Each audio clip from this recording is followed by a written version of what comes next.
जीवन को उसके सभी स्तरों पर दो भांति देखा जा सकता है। दो पहलू हैं जीवन के। एक उसका पौद्गलिक मैटेरियल पदार्थगत पहलू है, दूसरा उसका आत्मगत स्पिरिचुअल।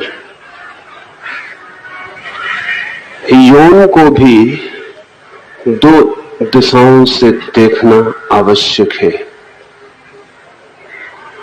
एक तो यौन का जैविक बायोलॉजिकल पहलू है, पौद्गलिक पदार्थगत, शरीर से जुड़ा हुआ, शरीर के अणुओं से जुड़ा हुआ। दूसरा यौन का शक्तिगत आत्मिक पहलू है, मन से, चेतना से जुड़ा हुआ। इसलिए दो शब्दों को पहले समझ लें। एक तो जैविक ऊर्जा जो मनुष्य के जीव कोष्ठों से संबंधित है, जिनके द्वारा व्यक्ति को शरीर उपलब्ध होता है। ये जो जीव कोष्ठ है, ये जो सेल्स हैं, ये शरीर के ही हिस्से। जैविक बायोलॉजिकल हिस्सा हम सबकी आंखों में प्रत्यक्ष है, जिसे हम वीर्य कहें, यौन ऊर्जा कहें या कोई और नाम दें। लेकिन एक और पहलू भी उसके पीछे जुड़ा है जो आत्मगत है, शक्तिगत। उसे में काम ऊर्जा या आत्म ऊर्जा या जो भी हम नाम देना चाहें दे सकते। जैसे कि एक लोहे का चुंबक होता है, तो एक तो लोहे का टुकड़ा होता है जो साफ दिखाई पड़ता है, और एक मैग्नेटिक फील्ड होता है उसके चारों तरफ जो दिखाई नहीं पड़ता है। लेकिन अगर हम आसपास लोहे के टुकड़े रखें तो वो जो मैग्नेटिक शक्ति है चुंबक की, वो उसे खींच लेती। एक क्षेत्र है जिसके भीतर वो शक्ति काम करती।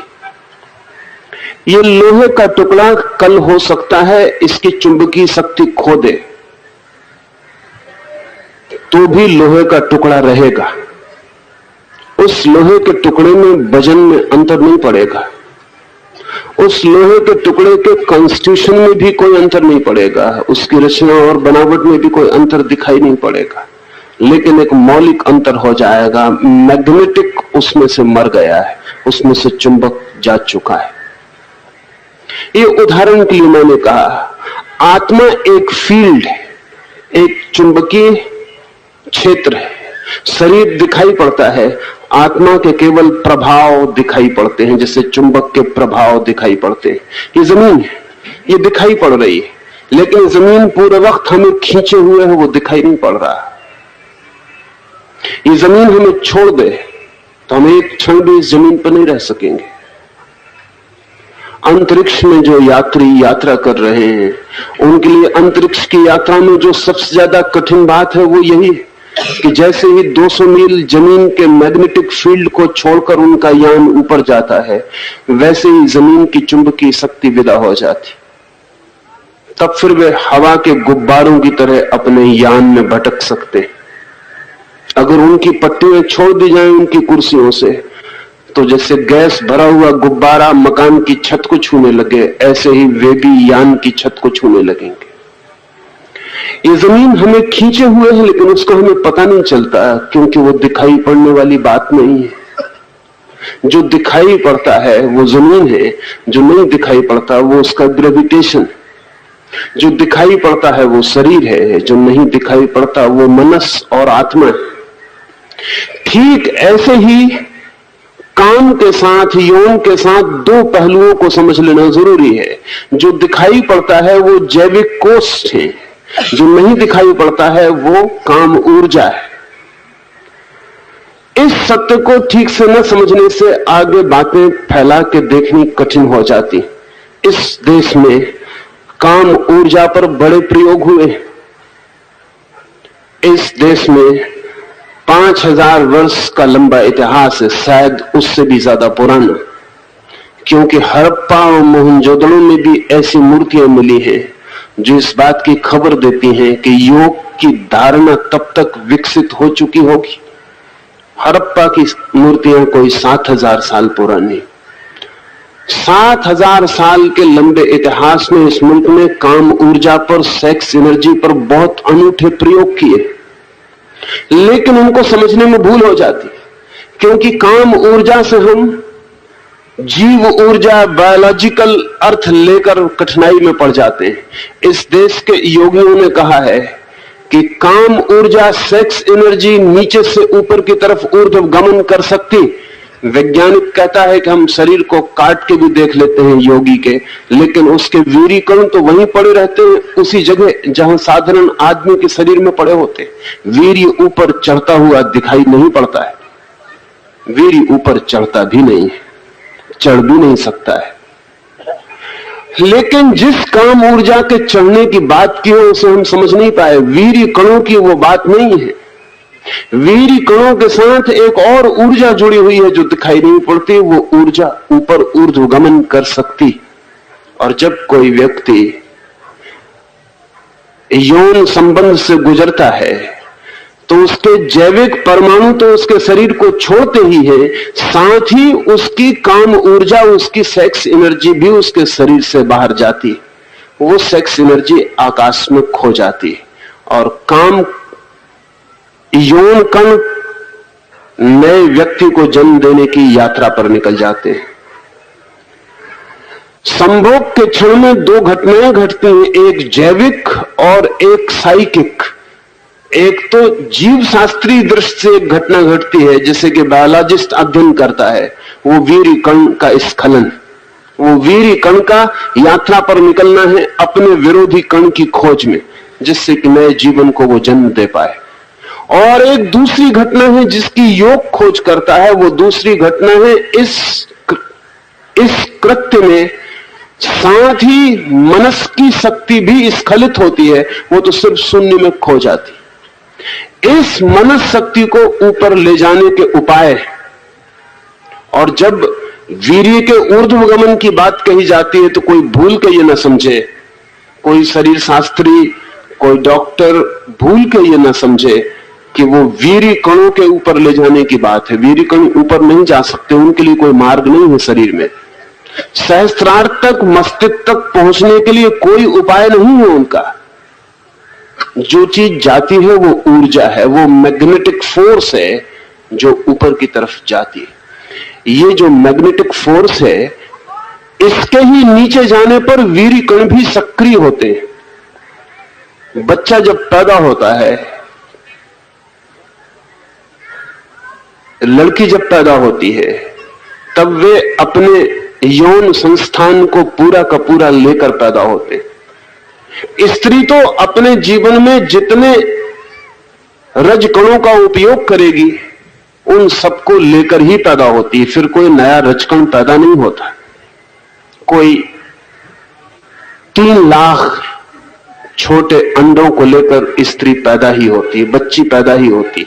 एक दिन की बच्ची के पास भी 3 लाख अंडों की सामग्री मौजूद होती। इसमें से ज्यादा 200 अंडे जीवन लेने के लिए तैयार होकर उसके गर्भाधान तक पहुंचते हैं। उनमें से भी 10-12, ज्यादा से ज्यादा 20 सक्रिय और सफल जीवन में उतर पाते हैं। लेकिन 13 या 14 साल तक इस लड़की को भी इस सारे की सारी व्यवस्था का कोई पता नहीं चलेगा। उसका शरीर पूरा तैयार, लेकिन अभी उसकी काम ऊर्जा उसके अंडों तक नहीं पहुंची। 13 और 14 साल में जब उसका मस्तिष्क पूरा विकसित होगा, तब मस्तिष्क काम ऊर्जा को नीचे की तरफ भेजेगा और मस्तिष्क की सूचना मिलते ही उसका सेक्स यंत्र सक्रिय होगा। और इससे उल्टी घटना भी घटती है। 45 या 50 साल में स्त्री के सारे अंडे जो उसके पास सामग्री थी वो सब समाप्त हो जाएगी। उसके बायोलॉजिकल सेक्स का अंत हो जाएगा, लेकिन उसके मन की ऊर्जा अभी भी नीचे उतरती रहेगी। इसलिए 70 साल की बूढ़ी स्त्री भी कामातुर हो सकती, यद्यपि उसके शरीर में अब काम का कोई उपाय नहीं रह गया, अब काम का कोई जैविक अर्थ नहीं रह गया, उसकी बायोलॉजिकल बात समाप्त हो गई। पुरुष भी 90 साल का बूढ़ा हो जाए तब भी उसकी काम ऊर्जा उसके चित्त से उसके शरीर के नीचे हिस्सों तक उतरती रहती, वही काम ऊर्जा उसे पीड़ित करती रहती। यद्यपि शरीर अब सार्थक नहीं रह गया, लेकिन मन अभी भी कामना किए चला जाता है। ये मैं इसलिए कह रहा हूं ताकि हम समझ सकें कि 14 या 13 साल तक जब तक मस्तिष्क से सूचना नहीं मिलती, और अब तो बायोलॉजिस्ट भी इसको स्वीकार कर रहे हैं, वो भी इस बात को स्वीकार करते हैं कि जब तक मस्तिष्क से ऑर्डर नहीं मिलता शरीर को, तब तक सेक्स यंत्र सक्रिय नहीं होता है।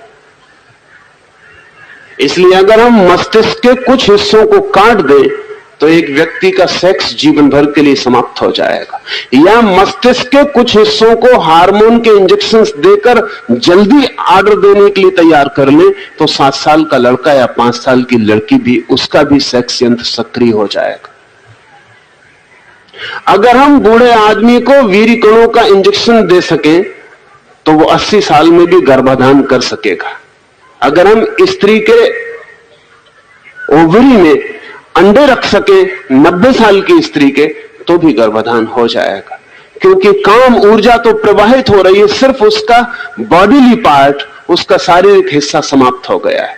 ये जो काम ऊर्जा है ये अनंत है। महावीर ने उसे अनंत वीरी कहा है। असल में महावीर को नाम ही महावीर इसीलिए मिला। महावीर उन्हें नाम ही इसलिए मिला कि उन्होंने कहा कि ये अनंत वीर्य, अनंत वीर्य से अर्थ जैविक वीर्य से नहीं, सीमेन से नहीं, अनंत वीर्य से अर्थ उस काम ऊर्जा का है जो निरंतर मन से शरीर तक उतरती है, और जो मन से शरीर तक उतरती है वो मन से नहीं आती है, वो आती आत्मा से मन तक है, मन से शरीर तक आती। ये आत्मा से मन तक उतरेगी, मन से शरीर तक उतरेगी। ये उसकी सीढ़ियां हैं, इसके बिना वो उतर नहीं सकती। अगर बीच में से मन टूट जाए तो आत्मा और शरीर के बीच सारे संबंध टूट जाएंगे। ये जो वीर्य, काम ऊर्जा, जिस शक्ति को मैं कह रहा हूं, जिस शक्ति को योग ने और तंत्र ने काम ऊर्जा कहा है, वो जीव शास्त्रीय काम ऊर्जा नहीं है। ये काम ऊर्जा ऊपर की तरफ पुनः गति कर सकती है, और अगर किसी वृद्ध में भी ये काम ऊर्जा ऊपर की तरफ गति कर जाए तो उसकी जिंदगी उतनी ही सरल और इनोसेंट और निर्दोष हो जाएगी जितने छोटे बच्चे की थी। उसकी आंखों में फिर वही सरलता झलकने लगेगी, उसके व्यक्तित्व में फिर वही भोलापन लौट आएगा जो छोटे बच्चे का था, बल्कि उससे भी ज्यादा, क्योंकि छोटे बच्चे का भोलेपन खतरे से भरा हुआ है। अभी भोलापन उसका नष्ट होगा, अभी उसके भोलेपन के नीचे ज्वालामुखी ददक रहे हैं, तैयार हो रहे हैं, वो भी फूटेंगे। अगर बूढ़े आदमी की काम ऊर्जा वापस लौट जाए तो बच्चे से भी ज्यादा सरल, निर्दोष, इनोसेंस उसकी जिंदगी में उतर आता है। साधुता इस निर्दोषता का नाम है। काम ऊर्जा का ऊर्ध्वगमन साधु की यात्रा है। ये काम ऊर्जा मन से ही संचालित होती है, ये काम ऊर्जा मन का ही संकल्प है। मन की आज्ञा के बिना ये काम ऊर्जा नीचे की ओर प्रवाहित नहीं होती है। इसलिए यदि मन को ऐसी व्यवस्था दी जा सके कि वो इस काम ऊर्जा को कम प्रवाहित करे तो व्यक्ति के जीवन में काम कम हो जाएगा, ज्यादा प्रवाहित करे तो ज्यादा हो जाएगा। बहुत ज्यादा मन को आतुर किया जाए तो बहुत ज्यादा हो जाएगा। अमेरिका में विगत 20 वर्षों में लड़के और लड़कियों की प्रौढ़ता की उम्र 2 साल नीचे गिर गई। जहां 13 साल में लड़कियां प्रौढ़ होती थी, सेक्सुअली मैच्योर होती थी, वहां 11 साल में होनी शुरू हो गई। अमेरिका के चित्त पर इतने जोर से काम ऊर्जा को आज्ञा देने के सब तरह के दबाव हैं कि यह स्वाभाविक है कि यह उम्र और नीचे गिरेगी। ये 11 से 9 साल भी पहुंच सकती है, ये 7 साल भी पहुंच सकती है, ये 5 साल भी पहुंच सकती है। अगर हम चारों तरफ पूरी हवाओं को कामुक वातावरण से भर दें और अगर चारों तरफ सिवाय काम के और काम को आकर्षित करने के कुछ भी ना हो, अगर हर चीज कामुक सिंबल बन जाए, अगर कार भी बेचनी हो तो अर्धनग्न स्त्री को खड़ा करना पड़े कार के पास, अगर सिगरेट भी बेचनी हो तो स्त्री को लाना पड़े, अगर कुछ भी करना हो तो सेक्स सिंबल को एक्सप्लॉइट करना पड़े, तो चित्त पर स्वाभाविक परिणाम भयंकर होंगे। और चित्त जो आज्ञा 2 साल बाद देता, 2 साल पहले आज्ञा दे देगा। ये प्री मैच्योर आज्ञा है और इसके खतरनाक परिणाम होने वाले। इससे उल्टा भी हुआ है।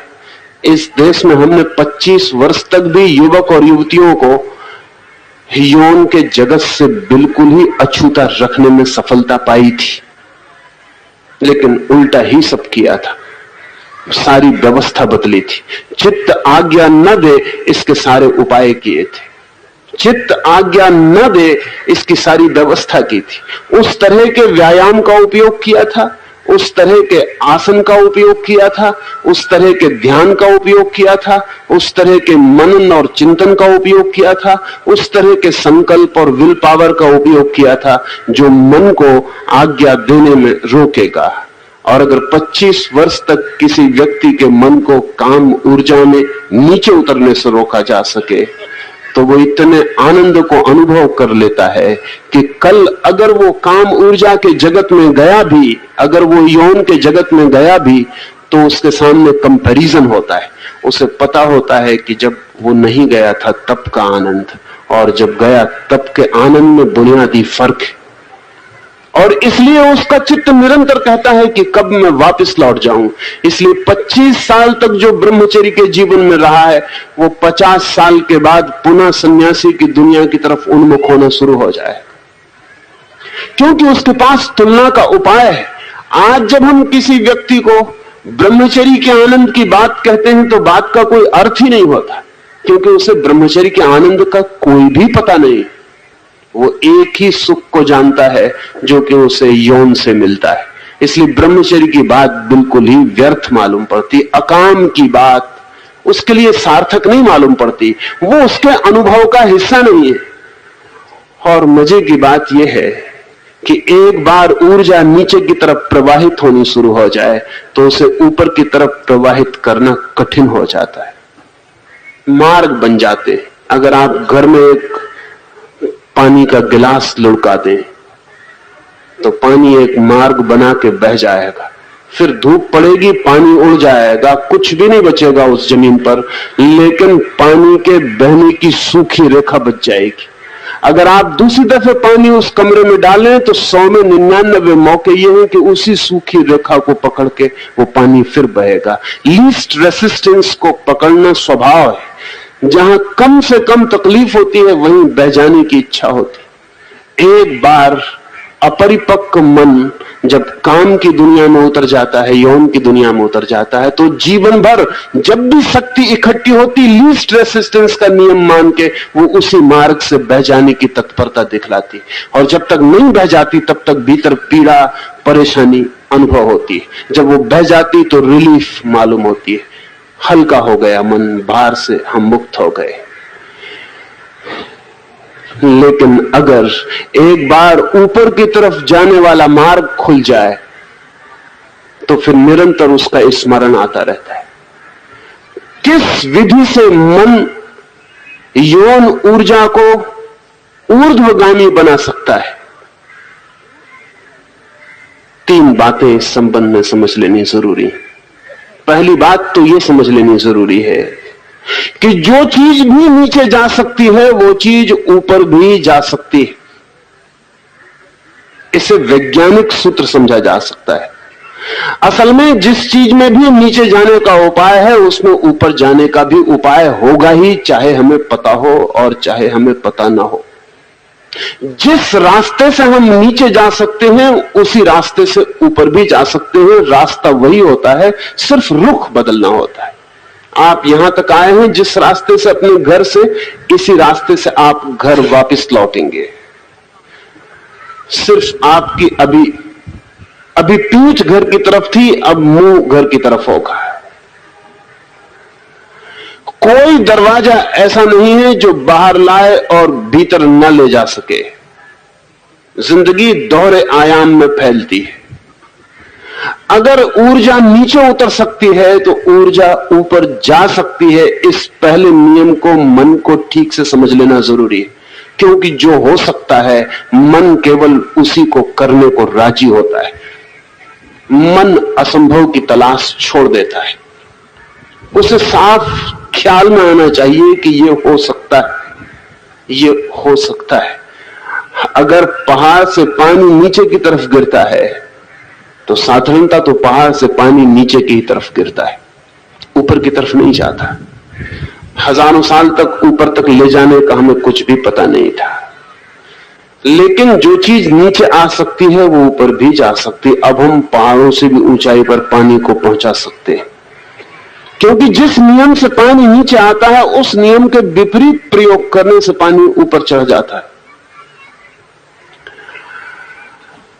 यौन ऊर्जा नीचे की तरफ सहज आती है, प्रकृति की तरफ से आती है। अगर किसी मनुष्य को उस ऊर्जा को ऊपर ले जाना है तो सहज नहीं होगा, ये प्रकृति की तरफ से नहीं होगा, ये संकल्प से होगा, ये विल से होगा, ये मनुष्य के प्रयास, मनुष्य की आकांक्षा और अभीप्सा और श्रम से होगा। मनुष्य को इस दिशा में श्रम करना पड़ेगा, क्योंकि प्रकृति से उल्टी दिशा में बहना पड़ेगा। नदी में अगर नीचे की तरफ बहना हो, सागर की तरफ, तब तैरने की कोई भी जरूरत नहीं। तब हम हाथ पैर छोड़कर सागर की तरफ बह जा सकते हैं। नदी ही सागर की तरफ ले जाएगी, हमें कुछ भी करना नहीं। लेकिन अगर नदी के मूल स्रोत की तरफ, उद्गम की तरफ जाना हो तो फिर तैरना पड़ेगा, श्रम उठाना पड़ेगा, फिर एक संघर्ष होगा, नदी की धारा से संघर्ष होगा। तो जो लोग भी ऊपर की तरफ जाना चाहते हैं उन्हें दूसरी बात समझ लेनी चाहिए, संकल्प और संघर्ष मार्ग होगा। ऊपर जाया जा सकता है और ऊपर जाने के अपूर्व आनंद है, क्योंकि नीचे जाके जब सुख मिलता है, क्षणिक सही मिलता है, तो ऊपर जाके क्या मिल सकता है उसकी हम कल्पना भी नहीं कर सकते। यौन ऊर्जा नीचे बहकर जिसे लाती है वो सुख है, और यौन ऊर्जा ऊपर उठकर जिसे लाती है वो आनंद है। यौन ऊर्जा नीचे जाके जिसे लाती है वो क्षणिक है, क्योंकि वो घटना ही क्षणिक है। खोने की घटना क्षणिक ही होगी, संग्रहित करने की घटना शाश्वत हो सकती है। नीचे जाके आप खोते हैं, खोने की घटना क्षणिक है। एक क्षण को खोने का क्षण ही सब कुछ, लेकिन ऊपर आप संग्रहित करते हैं, ऊपर रिजर्वायर बनाते हैं। वो रिजर्वायर अनंत हो सकता है, वो रोज बढ़ता जाता है। सुख मिलते ही घटना शुरू हो जाता है, आनंद मिलते ही बढ़ना शुरू हो जाता है, और सुख जब घटता है तो दुख बढ़ता है। इसलिए हर सुख के पीछे दुख की छाया, काली छाया खड़ी होती है, और हर आनंद के पीछे आनंद की और बढ़ती हुई प्रकाशित दुनिया होती। आनंद के पीछे दुख की कोई छाया नहीं होती। आनंद और गहरा होता चला जाता है, क्योंकि संग्रह रोज बढ़ता जाता है, और अनंत संग्रह की संभावना है। दूसरी बात, संकल्प और संघर्ष। संकल्प को थोड़ा समझना उपयोगी है कि संकल्प से क्या अर्थ है और कैसे ये ऊर्जा संकल्प से ऊपर जा सकती है। दो चार उदाहरण दूं, उनसे ख्याल में आ सके। कल ही एक मित्र मुझसे पूछ रहे थे कि मुसलमान रोजे रखते हैं, उपवास करते हैं, जैन हिंदू उपवास करते हैं, क्रिश्चियन उपवास करते हैं, क्या संबंध है? भूखे रहने से क्या होगा? भूखे रहने से कभी कुछ भी नहीं होता है, भूखे रहने से कुछ हो भी नहीं सकता है। लेकिन ये सारे लोग पागल नहीं है। उनका नहीं कह रहा हूं, जो कर रहे हैं उनमें से अधिक लोग पागल ही होंगे, क्योंकि उन्हें कुछ भी पता नहीं है वो क्या कर रहे हैं। लेकिन जिन लोगों से इन सूत्रों की यात्रा शुरू हुई वे लोग पागल नहीं है।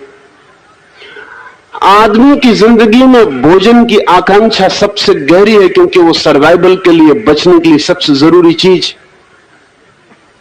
आदमी प्रेम छोड़ सकता है भोजन के लिए, मां बच्चे को काट सकती है भोजन के लिए।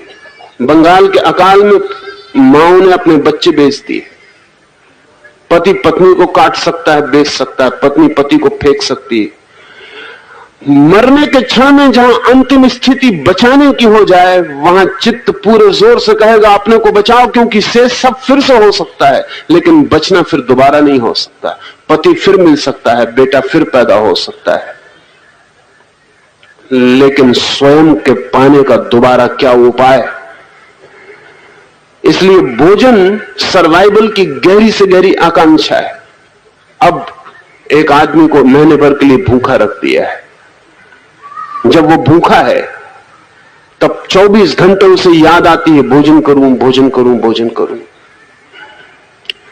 24 घंटे उसका शरीर का रोआ रोआ कहेगा भोजन करो। 24 घंटे उसका शरीर चिल्लाएगा भोजन करो। जागते में सपने में शरीर कहेगा भोजन करो। एक जगह खाली हो गई है, एक बायोलॉजिकल गैप भीतर पैदा हो गया है, शरीर कहेगा भोजन करो।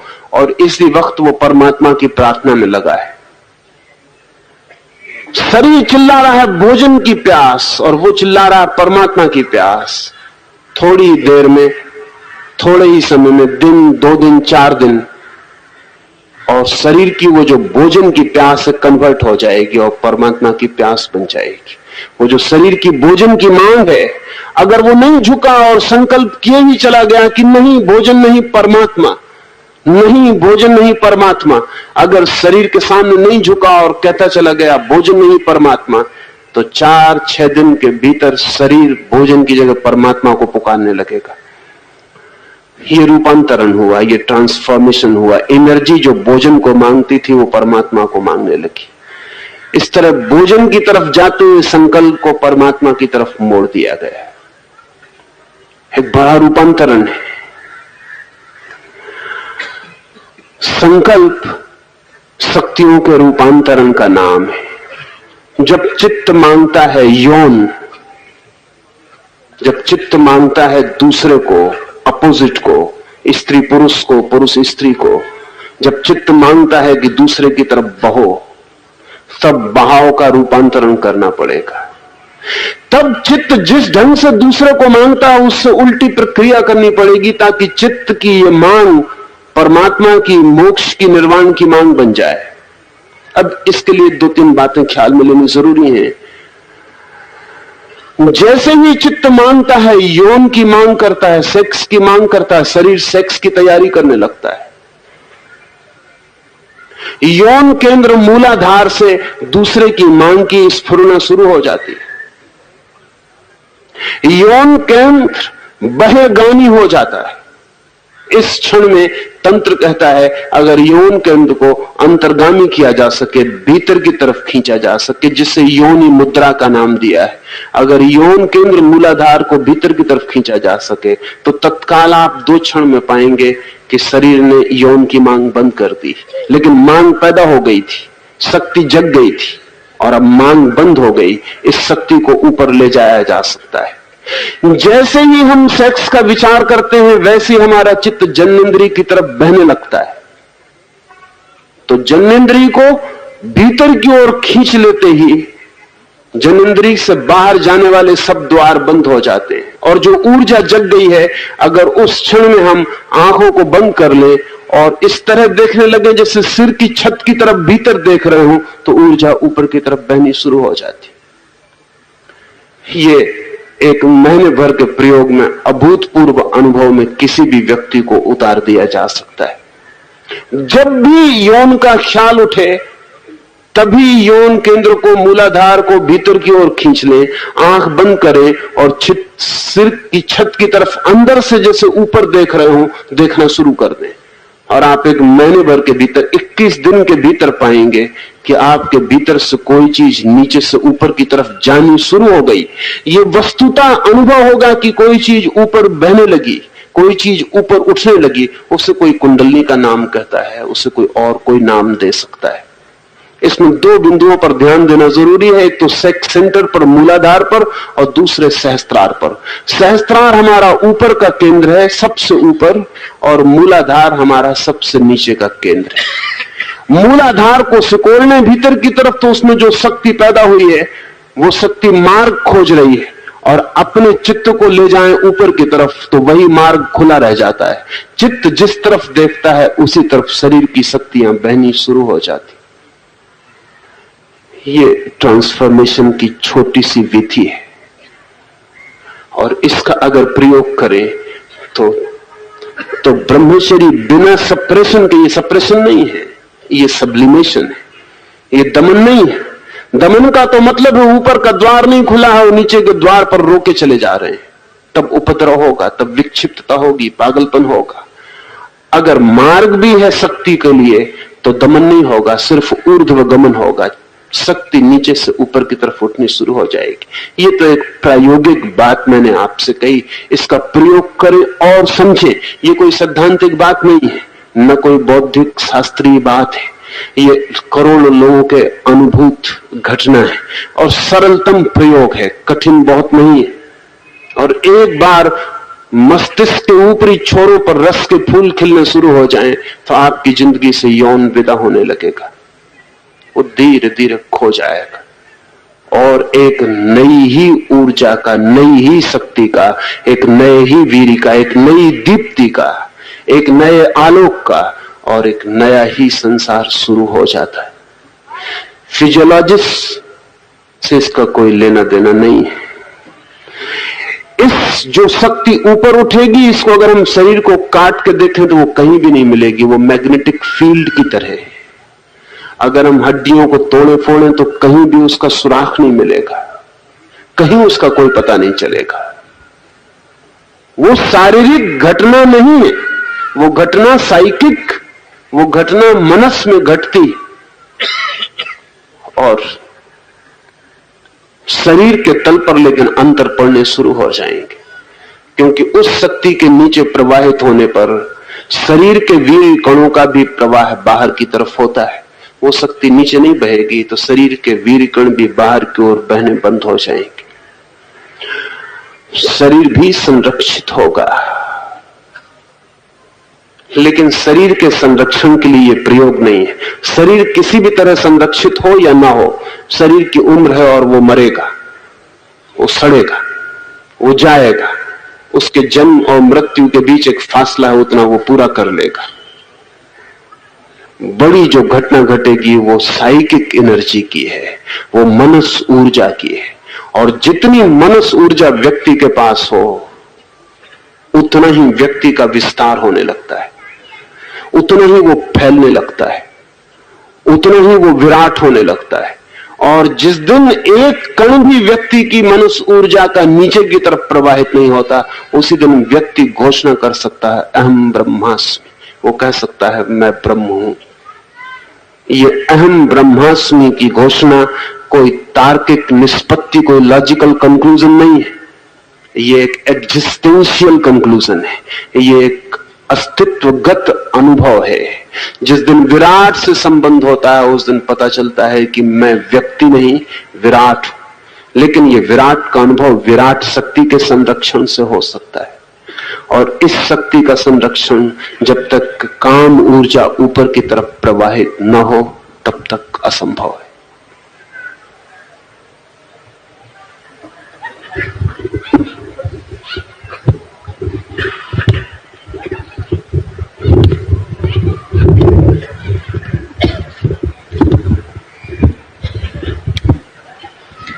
आचार्य श्री, आपने कहा है कि वर्तमान में पल पल जीने से सेक्स एनर्जी, यौन ऊर्जा का संचय व ऊर्ध्वगमन होने लगता है तथा अतीत व भविष्य के चिंतन से ऊर्जा का विनाश व अधोगमन होने लगता है। इन दोनों बातों में क्या क्या प्रक्रिया घटित होती है, उसका विज्ञान स्पष्ट करें।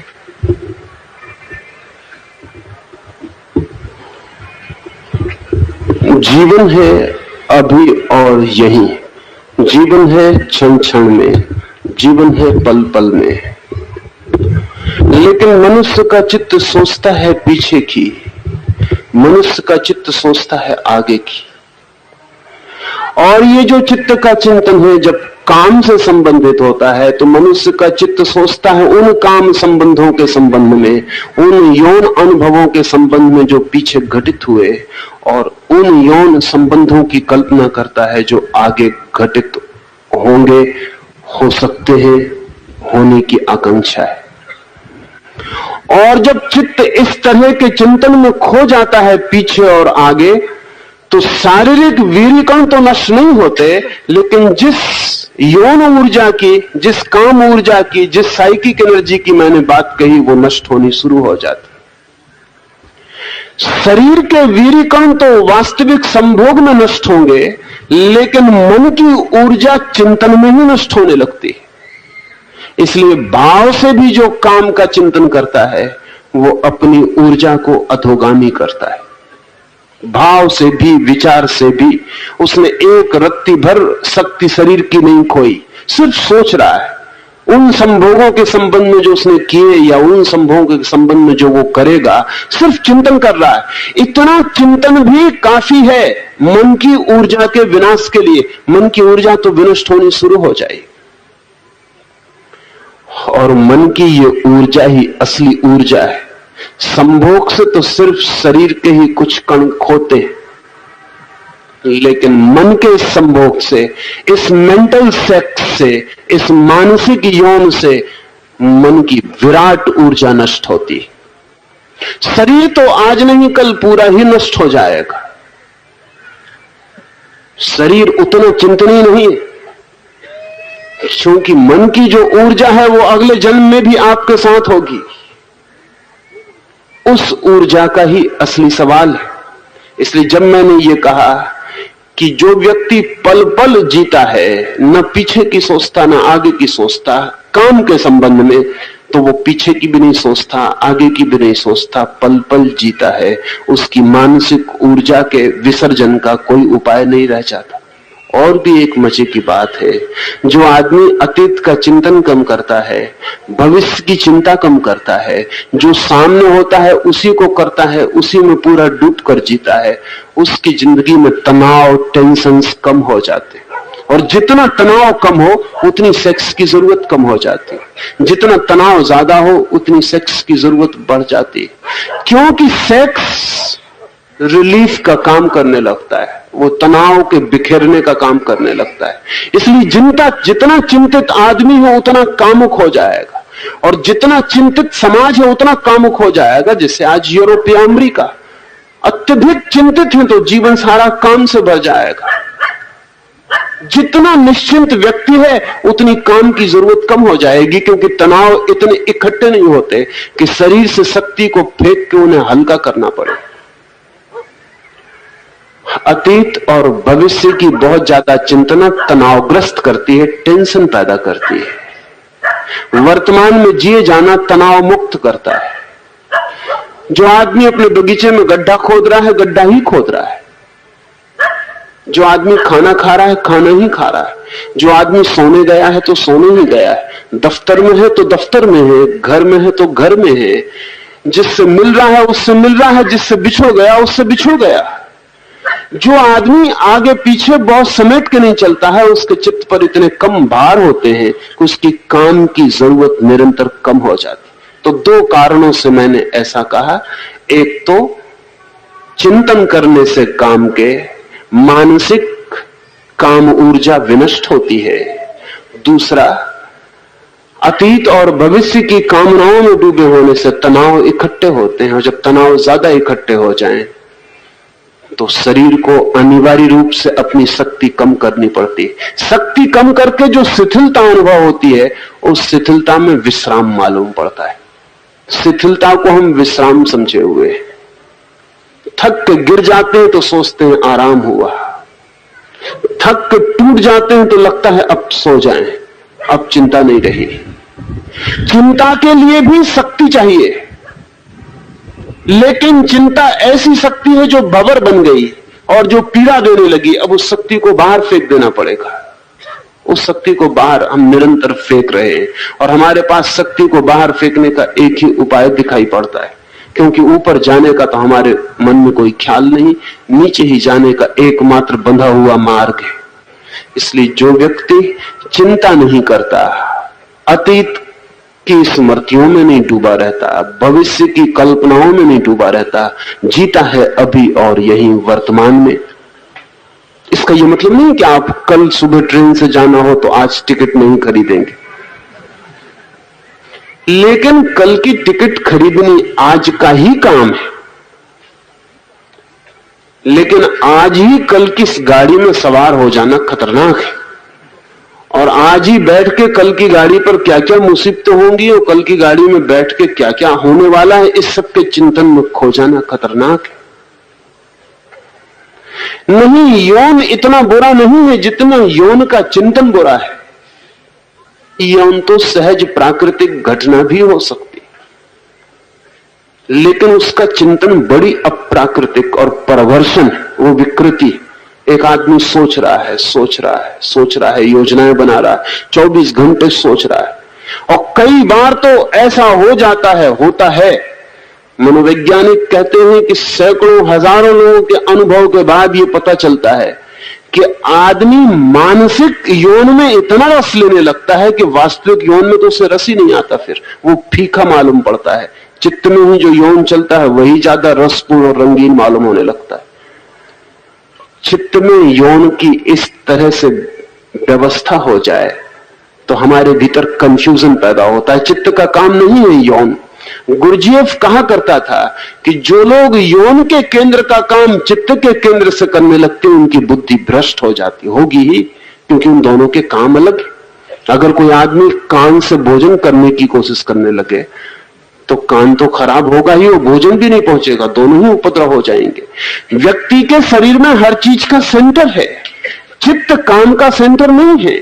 काम का सेंटर मूलाधार है, मूलाधार को अपना काम करने दें अभी, लेकिन चित्त को, चेतना को उस काम में मत लगाएं, अन्यथा चेतना उस काम से ग्रस्त, ऑब्सेस्ड हो जाएगी। आदमी ऑब्सेस्ड दिखाई पड़ता है, नंगी तस्वीरें देख रहा है बैठ के।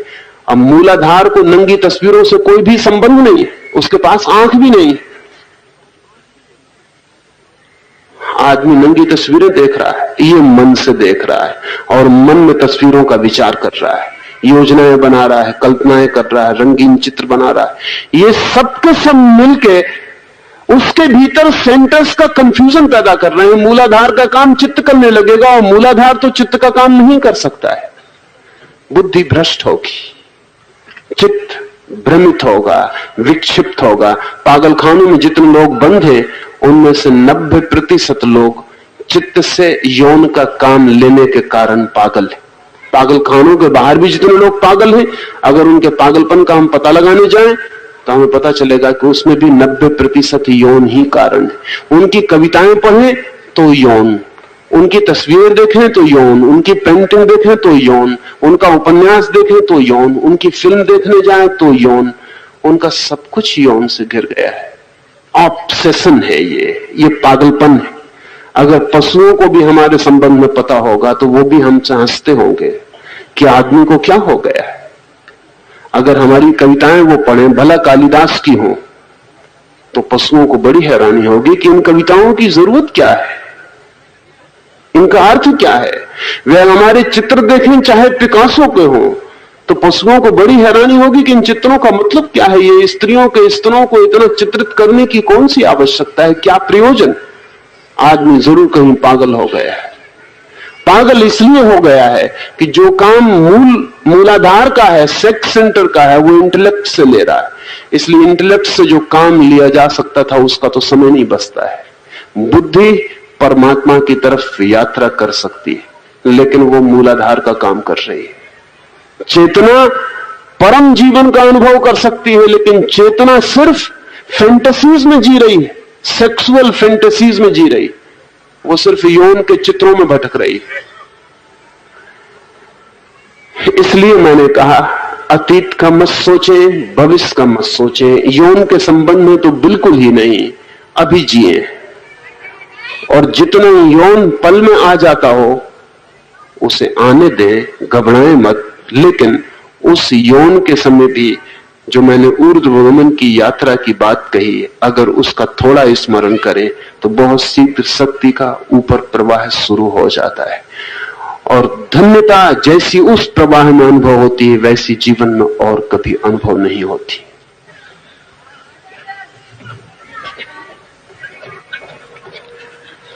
आचार्य श्री, आपने कहा है कि यदि कोई भी क्रिया पूरी टोटल हो तो ऊर्जा खोई नहीं जाती।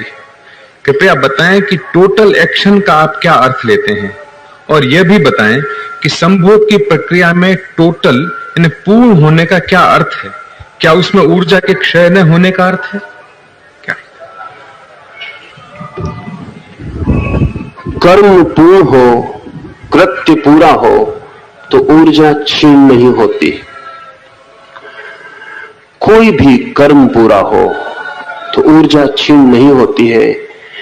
जब मैंने ऐसा कहा तो मेरा अर्थ है, कृत्य अधूरा तब होता है जब हम अपने भीतर खंडित और विभाजित और कॉन्फ्लिक्ट में होते हैं। जब मैं अपने भीतर ही टूटा हुआ होता हूं तो कृत्य अधूरा होता है। समझें कि आप मुझे मिले और मैंने आपको गले लगा लिया। अगर इस गले लगाते वक्त मेरे मन का एक खंड कह रहा है कि ये क्या कर रहे हो, ये ठीक नहीं है, मत करो, और एक खंड कह रहा है कि करूंगा, बहुत ठीक है, तो मेरे भीतर मैं दो हिस्सों में बटा हूं और लड़ रहा हूं। आधे हिस्से से मैं गले लगाऊंगा और आधे हिस्से से गले से दूर हटने की कोशिश में लगा रहूंगा। मैं एक ही साथ दो काम कर रहा हूं, विरोधी। इन विरोधी कामों में मेरे भीतर की मनस ऊर्जा क्षीण होगी। लेकिन अगर मैंने पूरा ही हृदय से किसी को लगा लिया है और मेरे हृदय में कहीं भी कोई विरोधी स्वर नहीं है, तो ऊर्जा के नष्ट होने का कोई भी कारण नहीं है, बल्कि ये पूर्ण आलिंगन मुझे और भी ऊर्जा से भर जाएगा, मुझे और भी आनंद से भर जाएगा। शक्ति क्षीण होती है कॉन्फ्लिक्ट में, इनर कॉन्फ्लिक्ट में। भीतरी अंतर्द्वंद शक्ति के क्षीण होने का आधार है। कितना ही अच्छा काम कर रहे हो, अगर भीतर विरोध है तो शक्ति क्षीण होगी, क्योंकि आप अपने भीतर ही लड़ रहे हैं। ये वैसा ही है जैसे मैं एक मकान बनाऊं, एक हाथ से ईंट रखूं और दूसरे से उतारता चला जाऊं, तो शक्ति तो नष्ट होगी और मकान कभी बनेगा नहीं। हम सब स्वविरोधी खंडों में बटे। हम जो भी कर रहे हैं उसके बाहर भी हमारे विरोध में कोई चीज खड़ी है। अगर हम किसी को प्रेम कर रहे हैं तो उसे घृणा भी कर रहे हैं। अगर हम किसी से मित्रता बना रहे हैं तो शत्रुता भी बना रहे हैं। अगर किसी के पैर छू रहे हैं तो दूसरे कोने से उसके अनादर का इंतजाम भी कर रहे हैं। हम पूरे समय दोहरे काम कर रहे हैं। इसलिए प्रत्येक आदमी धीरे धीरे दिवालिया हो जाता है, उसकी भीतर की शक्ति बैंकरप्ट हो जाती है, वो खुद ही अपने से लड़के मर जाता है। देखें, अपनी तरफ भीतर देखें तो आपको ख्याल में बात आ जाएगी। जब भी कोई काम कर रहे हैं तो आप पूरे उसमें हैं, तो आप सदा ही और भी ताजे और भी शक्तिशाली होकर उस काम से बाहर आएंगे। और अगर आप अधूरे उस काम में हैं तो आप थक के चकनाचूर होकर टूट कर बाहर आएंगे, कोई भी काम। इसलिए जो लोग भी किसी काम को पूरा कर पाते, एक चित्रकार है, अगर वो अपने चित्र को रंगने में बनाने में पूरा लग जाता है तो कभी भी थकता नहीं है। वो पूरा का पूरा और भी आनंदित और भी रिफ्रेश्ड और भी ताजा होकर वापस लौट आता है। लेकिन इसी चित्रकार को आप नौकरी पे रख लें और कहें कि हम रुपए देंगे और चित्र बनाओ, बस तब वो थक के लौट आता है, क्योंकि उसका पूरा मन उस चित्र के साथ खड़ा नहीं हो पाता। जैसे ही हमारा मन का कोई हिस्सा हमारे विरोध में हो जाता है, हमारी शक्ति क्षीण होती है। तो जब मैंने कहा टोटल एक्ट, तो किसी एक काम के लिए नहीं, सारे कामों के लिए। जो भी आप कर रहे हैं, अगर भोजन करने जैसा या स्नान करने जैसा साधारण काम कर रहे हैं तो भी पूरा करें। स्नान करते वक्त स्नान करना ही अकेला कृत्य हो, न तो मन कुछ और सोचे न मन कुछ और करे। आप पूरे के पूरे स्नान ही कर लें तो शरीर ही स्नान नहीं करेगा, आत्मा भी स्नान कर जाएगी। आप स्नान के बाहर पाएंगे कि आप कुछ लेकर लौटे, लेकिन नहीं, स्नान आप कर रहे हैं और हो सकता है पैर आपके अब तक सड़क पर पहुंच गए हो और मन आपका अब तक दफ्तर में पहुंच गया हो और आप भागे हुए। स्नान का कोई रस नहीं, कोई आनंद नहीं। वो स्नान भी एक टूटा हुआ कृत्य है, कहीं पानी डाला है और भागे। इस भागने में आप शक्ति को खो रहे हैं। और ऐसा प्रतिपल हो रहा है, 24 घंटे यही हो रहा है। बिस्तर पर सोए हैं लेकिन सोए नहीं है, क्योंकि सोने का एक्ट पूरा होगा तभी सुबह विश्राम होगा। सो रहे हैं, सपने देख रहे हैं, सो रहे हैं, सोच रहे हैं, सो रहे हैं, करवट बदल रहे हैं, हजार विचार हैं, हजार काम है। आज दिन में क्या किया वो भी साथ है, कल सुबह क्या करना है वो भी साथ है। तब सुबह आप और भी थक कर चकनाचूर बिस्तर से उठते। नींद भी आपको विश्राम न दे पाएगी, क्योंकि नींद में भी आप पूरे नहीं हो पाते कि सो ही जाएं। नींद में भी अधूरे ही होते हैं, इसलिए नींद उखड़ती जा रही है, नींद कम होती जा रही है। सारी दुनिया में बड़े से बड़े सवालों में एक वो भी है कि नींद का क्या होगा। नींद खत्म होती जा रही है।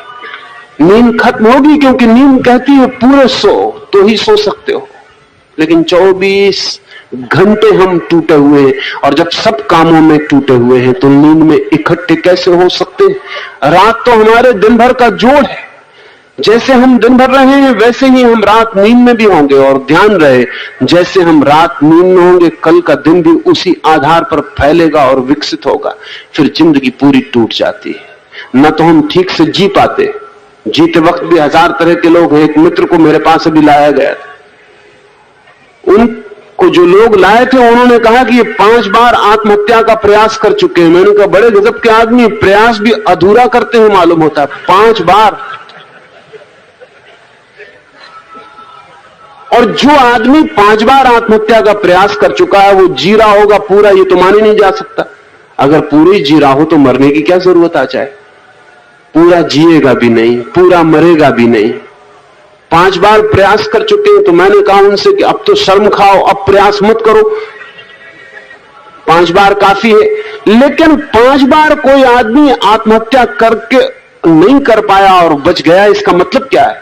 इसका मतलब है कि एक हिस्सा उसका बचने की कोशिश में लगा ही रहा होगा। उसने कोशिश भी की होगी, बचने का इंतजाम भी किया होगा। नहीं तो कोई किसी को मरने से रोक सकता है? ऑनेस्ट नहीं है मरने में भी, उसमें भी ईमानदारी नहीं है। और जीने में तो ईमानदारी होगी क्या जब मरने तक में ईमानदारी नहीं है? तो जीना तो पूरा का पूरा डिसऑनेस्ट, बेईमान होगा ही।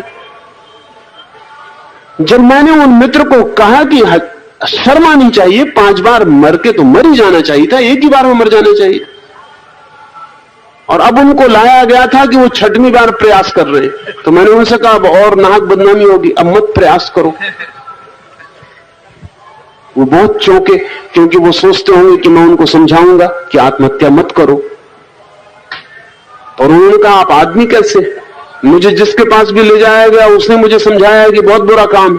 मैंने कहा मैं नहीं कहता बुरा काम, मैं कहता हूं अधूरा करना बहुत बुरी बात, करनी ही पूरा करो। वो आदमी मेरी तरफ थोड़ी देर देखता रहा, फिर उसने कहा कि नहीं करनी तो नहीं है, जीना तो मैं भी चाहता हूं, लेकिन अपनी शर्तों के साथ जीना चाहता हूं। अगर मेरी शर्त नहीं मानी गई तो मैं मर जाऊंगा। न ये आदमी मरना चाहता है, क्योंकि ये मरना भी शर्तों के साथ चाहता है। न ये आदमी जीना चाहता है, जीना भी शर्तों के साथ चाहता है। ये आदमी जिएगा भी मरा हुआ जिएगा, और मरेगा भी किस दिन? किसी दिन तो जीने की आकांक्षा से तड़फता हुआ मरेगा। ये आदमी न जी पाएगा न मर पाएगा। इसकी जिंदगी में मौत प्रवेश कर गई, इसकी मौत में जिंदगी प्रवेश कर जाएगी। ये आदमी विक्षिप्त हो गया है। हम सब इसी तरह के आदमी हैं। हम सब में बहुत फर्क नहीं है। हम सब ऐसा ही कर रहे हैं। जिसको हम प्रेम करते हैं उसको भी प्रेम नहीं करते।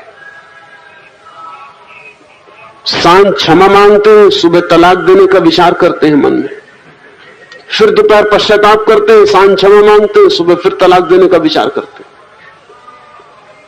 मैं एक घर में ठहरता हूं, उस घर में पति पत्नी अपनी तलाक की एप्लीकेशन बिल्कुल तैयार ही रखे हुए, सिर्फ दस्तखत करने की बात है।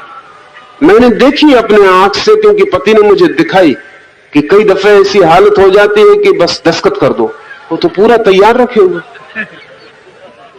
तो मैंने कहा कि इसमें कोई हर्जा नहीं कि दस्तखत कर दो, लेकिन इसको तैयार रखे हो, ये बड़ी खतरनाक बात है। क्योंकि जिस पत्नी के लिए तलाक देने की एप्लीकेशन तैयार हो, उस पत्नी को पत्नी कहने का कोई अर्थ है? कोई अर्थ नहीं। लेकिन पत्नी जारी, ये तैयार, तो वो कहने लगे 7 साल से रखी हुई। ये कोई नई बात नहीं। इस आधे आधे जीने के संघर्ष को मैं कहता हूं ऊर्जा का स्खलन है, ये शक्ति का गंवाना है। इस तरह हम जिंदगी में कभी कुछ भी नहीं उपलब्ध कर पाते। एक छोटी सी कहानी से मैं अपनी बात समझाऊं। मैंने सुना है कि एक समुराई सरदार, एक जापान में एक सम्राट, जो एक बहुत तेजस्वी तलवार का चलाने वाला समुराई है, उसके मुकाबले जापान में कोई आदमी नहीं जो उतनी अच्छी तलवार चला सके। उसकी कुशलता की कीर्ति दूर दूर तक जापान के बाहर भी पहुंच गई। लेकिन एक दिन उसे पता चला कि उसका पहरेदार उसकी पत्नी के प्रेम में पड़ गया। उसने उन दोनों को पकड़ लिया। लेकिन समुराई सरदार था।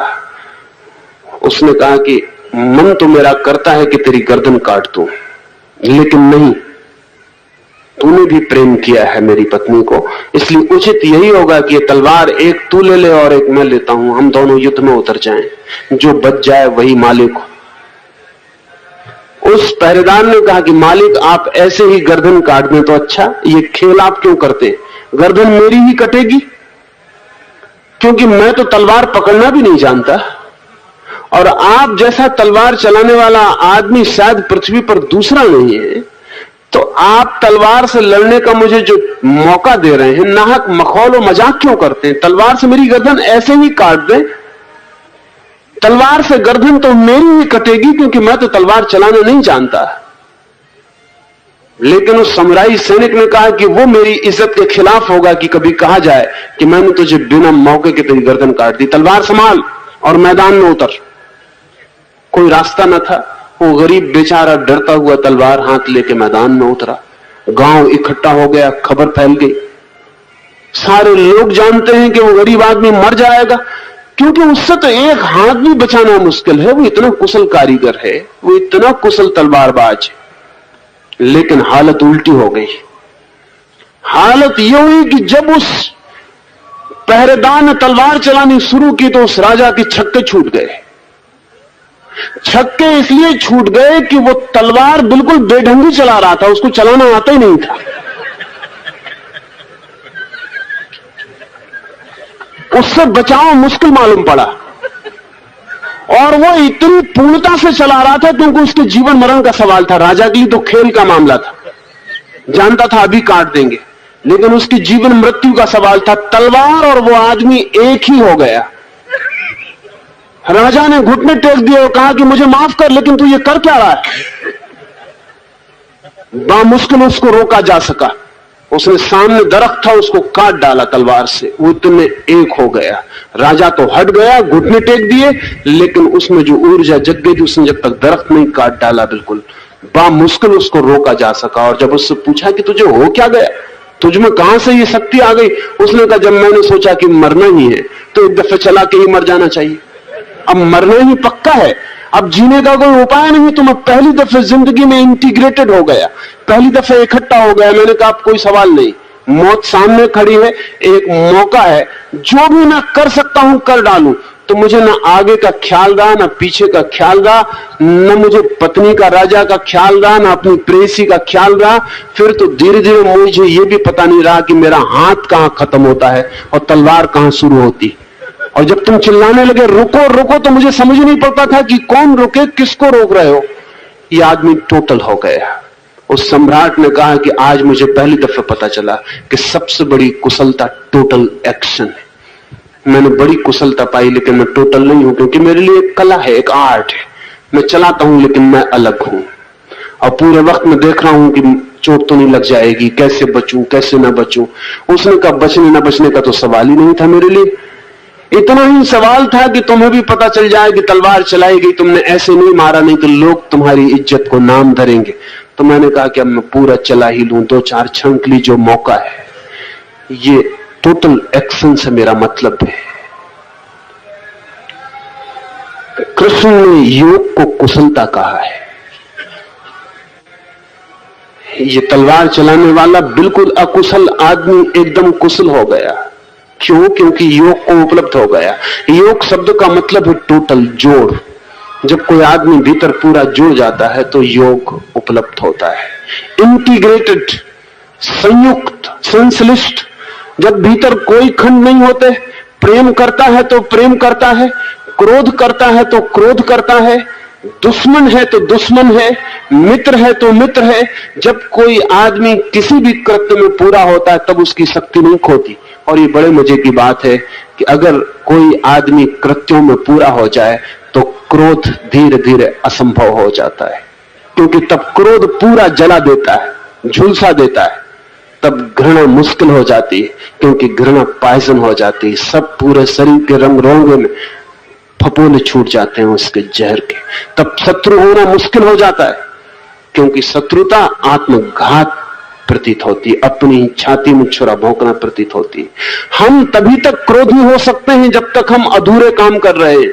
हम तभी तक दुश्मन हो सकते हैं जब तक हमारे कृत्य पूरे नहीं है। जिस दिन हमारे कृत्य पूरे हैं उस दिन हमारे जिंदगी में प्रेम का ही फूल खिल सकता है। जिस दिन हमारा कृत्य पूर्ण है उस दिन प्रार्थना ही हमारे प्राणों की अभीप्सा बन जाती। जिस दिन हमारा सारा जीवन का एक एक कृत्य पूरा हो जाता है उस दिन परमात्मा ही हमारे लिए एकमात्र सत्य रह जाता है। जब भीतर एक पैदा होता है तो बाहर भी एक दिखाई पड़ने लगता है। जब तक भीतर दो है तब तक बाहर दो है। दो भी कहना ठीक नहीं, हमारे भीतर अनेक है। मैंने सुना है कि जीसस एक गांव से गुजरते थे, रात थी और मरघट पर एक आदमी छाती पीट रहा था, चिल्ला रहा था, पत्थरों से अपने शरीर को खरोच के लहूलुहान कर रहा था। तो जीसस ने उस आदमी से जाकर पूछा कि तुम ये क्या कर रहे हो? उस आदमी ने कहा जो सारी दुनिया कर रही है वही मैं कर रहा हूं। फिर वो अपने खरोचने में लग गया, लहू बह रहा है, सिर पीट रहा है, सिर पर घाव हो गए। जीसस ने कहा पागल तेरा नाम क्या है? तो उस आदमी ने कहा माई नेम इज लीजियन, मेरे नाम हजार है, एक मेरा नाम नहीं है। जीसस बार बार फिर इस कहानी को कहते थे कि एक आदमी ने मुझसे कहा था माई नेम इज लीजियन, मेरे नाम हजार है, एक मेरा नाम नहीं है, क्योंकि मैं हजार आदमी हूं, एक मैं आदमी नहीं हूं। हमारे नाम भी लीजियन है, हमारे भीतर भी हजार आदमी है। कोई बचाना चाह रहा है, कोई मारना चाह रहा है, कोई प्रेम करना चाह रहा है, कोई हत्या करना चाह रहा है, कोई जीना चाह रहा है, कोई अपनी कब्र का पत्थर बनवा रहा है, कोई परमात्मा के मंदिर में प्रवेश कर रहा है। हमारे ही भीतर कोई कह रहा है सब झूठ है, सब असत्य है, कहीं कोई परमात्मा नहीं है। कोई घंटा बजा रहा है मंदिर का और कोई भीतर हंस रहा है कि क्या पागलपन कर रहे हो, घंटे बजाने से कुछ भी नहीं हो सकता है। कोई माला फेर रहा है और हमारे भीतर उसी वक्त कोई दुकान भी चला रहा है। My name is lesion. उस आदमी ने ठीक कहा कि मेरे नाम हजार, मैं कौन सा नाम बताऊं तुम्हें? मैं एक आदमी नहीं हूं, मैं हजार आदमी हूं। ये जो हजार आदमी है हमारे भीतर, यही हमारे शक्ति का ह्रास है। और अगर ये एक आदमी हो जाए तो हमारी शक्ति संरक्षित होती है। टोटल एक्शन एक करने की विधि है, समग्र कृत्य। जो भी करें उसमें पूरे ही खड़े हो जाएं, जो भी करें उसे पूरा ही कर लें। और जैसे ही उसे पूरा करेंगे वैसे ही आपके भीतर कोई चीज इकट्ठी होने लगेगी, संयुक्त होने लगेगी, संश्लिष्ट होने लगेगी। गुरजीएफ कहा करता था कि पूर्णकृत क्रिस्टलाइजेशन। जब भी कोई व्यक्ति कोई काम पूरा करता है तो उसके भीतर कोई चीज क्रिस्टलाइज हो जाती, कोई चीज इकट्ठी हो जाती। ये इकट्ठा हो जाना व्यक्तित्व का जन्म है, आत्मा का जन्म है। इस अर्थ में मैंने कहा है उसे प्रयोग करें, समझें, देखें तो वो ख्याल में बात आ सकती है। एक आखिरी सवाल और पूछ लें।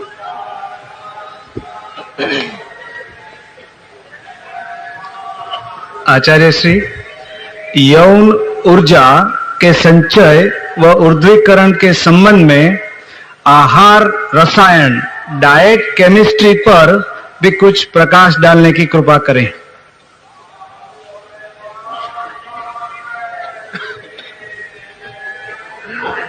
आहार शब्द बहुत बड़ा है, डाइट से बहुत बड़ा है।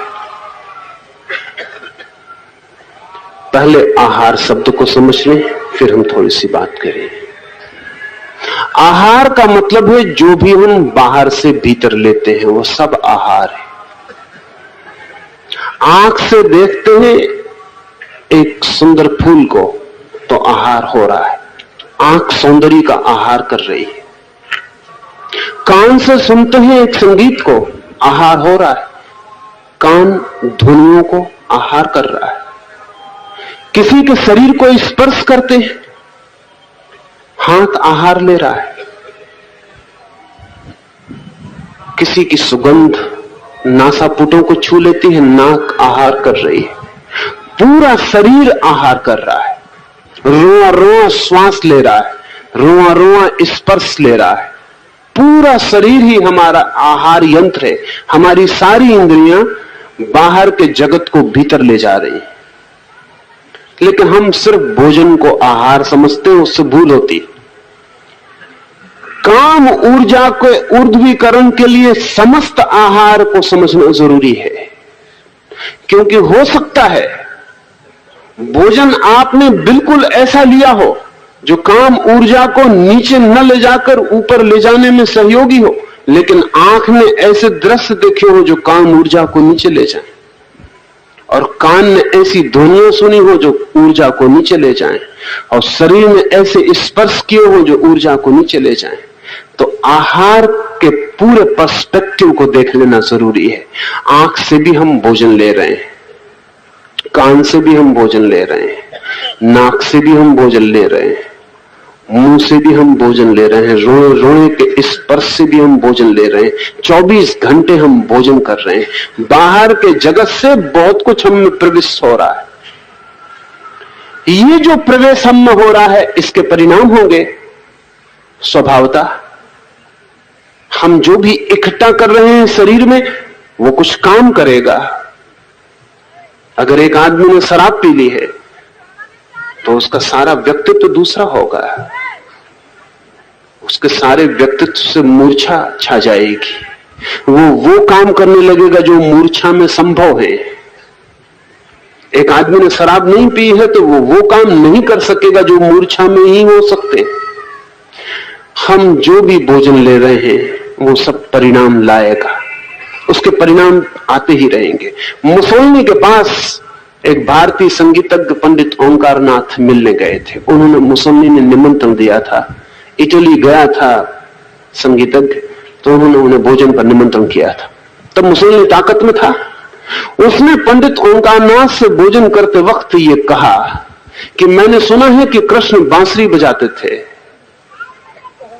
तो लोग दीवाने होकर उनके आसपास इकट्ठे हो जाते थे। ठीक, जाने दो, लोगों को हो जाते होंगे, लेकिन ये मेरी भरोसे में नहीं आती बात कि हरिण भी दौड़ आते, मोर भी नाचने लगते। ये कैसे हो सकता है? तो पंडित ओंकारनाथ ने कहा कि मैं तो कृष्ण नहीं हूं, इसलिए वैसी बांसुरी नहीं बजा सकता, लेकिन थोड़ा सा काखा गा मैं भी जानता हूं, वो मैं आपको प्रयोग करके ही बताऊं। मुसोलिनी ने कहा इससे बेहतर क्या होगा। लेकिन वहां कोई वाद्य यंत्र भी ना था। वहां तो चम्मच कांटे, खाने की मेज पर बैठकर ये बात होती थी। तो ओंकारनाथ ने चम्मच और कांटों को उठाकर और चीनी के बर्तनों पर बजाना शुरू कर दिया। मुसोलिनी ने अपनी आत्मकथा में लिखा है कि मैं थोड़ी ही देर में बेहोश हो गया और मेरा सिर झुक झुक कर टेबल से लगने लगा, और वो इतने जोर से चम्मच कांटे पटकने लगे कि मेरा सिर उसकी ताल में टेबल पे गिरे और उठे। फिर मेरा सिर लहूलुहान हो गया और मैंने चिल्ला के कहा कि बंद करो ये बात, अन्यथा मैं इस सिर को कैसे रोकूं। तब उस संगीतज्ञ ने बंद किया। सिर पर खून की बूंदें आ गई, सारा सिर छुल गया। मुसोलिनी ने अपनी आत्मकथा में लिखा है कि मैंने कहा मुझे माफ करना, मुझे पता नहीं था कि संगीत का ऐसा परिणाम भीतर हो सकता है कि मैं रोक ही नहीं पा रहा था।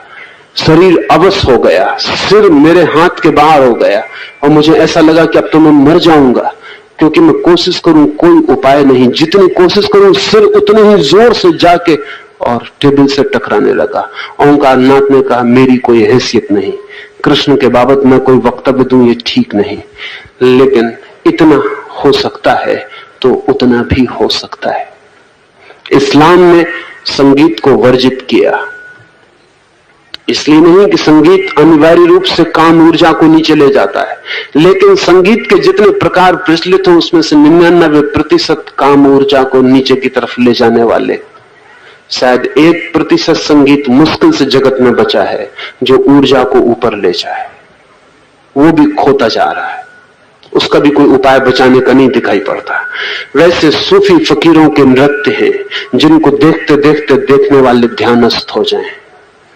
गुरजीएफ सूफी फकीरों के एक दरवेश नृत्य की एक टोली बनाकर सारे यूरोप और अमेरिका में घूमता रहा और उसने कहा सिर्फ देखो और कुछ मत करो। 20 लोगों की टोली है, वो नाचना शुरू करते हैं फकीरों का नाच, और जितने लोग बैठे हैं वो थोड़ी देर में ध्यानस्थ हो जाएंगे। वो सिर्फ देखेंगे मूवमेंट्स, वो मूवमेंट्स उनके प्राणों में उतर जाएंगे और उनके भीतर भी करस्पॉन्डिंग मूवमेंट्स पैदा होंगे। जो बाहर हो रहा है वही आकृति उनके भीतर भी डोलने लगेगी। बाहर वो जो फकीर नाच रहे हैं उनके नाचने की जो रिदम और गति है और जो लय, वो धीरे धीरे उनके हृदय की गति और लय बन जाएगी और उनके भीतर भी कोई नृत्य शुरू हो जाएगा और उनकी ऊर्जा में रूपांतरण हो जाएगा। आंख से जो हम देखते हैं, कान से जो हम सुनते हैं, ओंठ से जो हम स्वाद लेते हैं, नाक से जो हम गंध लेते हैं, उस सबके संबंध है। मंदिरों में घंटे कभी हमने लटकाए थे। हर कोई घंटा मतलब का नहीं है, कुछ विशेष घंटे ही काम के हो सकते हैं। तिब्बतियंस के पास एक विशेष घंटा होता है, शायद आप में से किसी ने देखा हो। वो घंटा ऐसा लटकाने वाला नहीं होता, बर्तन की तरह बड़ा होता है, बर्तन की तरह होता है और डंडे को उसके अंदर गोल घुमा के चोट करनी पड़ती है। जैसे एक बाल्टी रखी हो, उसके अंदर गोल घुमा के चोट करनी पड़ती है। उस डंडे और उस घंटे के बीच चोट का एक विशेष क्रम है। उस चोट करते से घंटे से जोर की आवाज निकलती, ओम मणि पद्मे हुम। ये पूरा सूत्र तिब्बतन का उससे निकलता है और ये सूत्र बार बार मंदिर में गूंजता रहता है। और इस सूत्र के कुछ उपाय हैं।